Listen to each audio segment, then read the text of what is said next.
Открыв глаза, увидев свет природы, красочный рассвет, услышав пение скворцов, благоухание цветов, увидев стаи птиц в огне, что прилетает по весне, услышав капельки дождя, что с неба падает звеня, я понимаю, что жива, и вновь чуть слышно прошепчу: тебя я благодарю.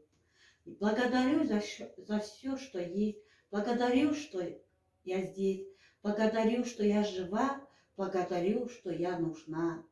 Благодарю за хлеб и кровь, за твою ко мне любовь. Благодарю за всех родных своих, а также и чужих. Благодарю, что на земле есть в мире место доброте, есть в мире место и слезам, без них, увы, никак нельзя.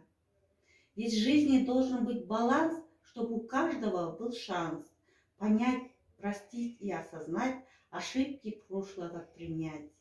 И научиться жить с нуля, да так, чтоб цела душа, чтобы у каждого из нас был свой родной счастливый шанс. Поняв все это, я вновь с любовью повторю: благодарю, благодарю.